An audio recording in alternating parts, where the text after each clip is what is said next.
Hey guys, இந்த வீடியோவில் நம்ம என்ன பார்க்க போகிறோம் அப்படின்னா திருவண்ணாமலை பற்றின சில மித்தை நம்ம உடைக்க போகிறோம். அதில் முதல் மித்து என்ன பார்த்தீங்கன்னா, திருவண்ணாமலையோட கோயில் கோபுரம், அந்த ராஜகோபுரம் என்று சொல்லப்படக்கூடிய அந்த ராயகோபுரத்தோட நிழல் கீழே விழாதுன்னு சொல்லிட்டுருக்காங்க, கீழே தெரியாதுன்னு சொல்லிட்டுருக்காங்க. ஆக்சுவலாக அது உண்மை இல்லைங்க. அந்த நிழல் நல்லாவே கீழே விழும், நிழல் கீழே விழாது அப்படின்னு சொல்கிறத நம்பாதீங்க. அடுத்து பார்த்திங்கன்னா, மலையை சுற்றி வரும்போது பஞ்சமுக தரிசனம் கிட்ட இசக்கி சித்தர் அப்படிங்கிறவரோட ஜீவசமாதி இருக்கும். அங்கே பஞ்சலிங்கங்களும் அதுக்கு மேலே ஒருத்தர் உட்காந்து தவம் பண்ணுற மாதிரியான ஒரு சிற்பமும் இருக்கும். நிறைய பேர் என்ன நினச்சிட்ருக்காங்க அப்படின்னா, அது சிவனோட சிற்பம்னு நினச்சிக்கிட்டு இருக்காங்க. ஆக்சுவலி அது சிவனோட சிற்பம் இல்லைங்க, அது இசக்கி சித்தரோட சிற்பம்தான். மூணாவது மித்து என்னன்னு பார்த்தீங்கன்னா, திருவண்ணாமலையோட காவல் தெய்வம் பூதநாராயண சுவாமின்னு சொல்லிட்டுருக்காங்க. அது உண்மை கிடையாது.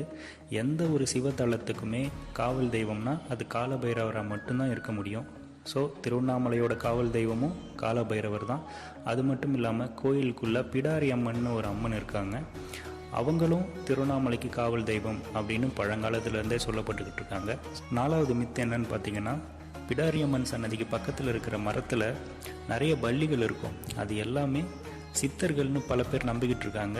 அப்படிலாம் எதுவுமே கிடையாதுங்க. சித்தர்கள் எப்போவுமே சூட்சும வடிவமாக தான் இருப்பாங்க. அப்படியே காட்சி கொடுக்கறதா இருந்தாலும் நம்ம தனியாக இருக்கும்போது, நம்ம ரொம்ப வேண்டி அவங்கள ப்ரே பண்ணும்போது என்னைக்காவது ஒரு நாள் காட்சி கொடுப்பாங்க. அவங்களோட சுய உருவத்திலே காட்சி கொடுப்பாங்க. இந்த மாதிரி பள்ளியாலாம் காட்சி கொடுக்க மாட்டாங்க. ஸோ அதையும் நம்பாதீங்க. கோயிலுக்கு போங்க, சிவனை வழிபடுங்க, சக்தியை வழிபடுங்க, சந்தோஷமாக இருங்க.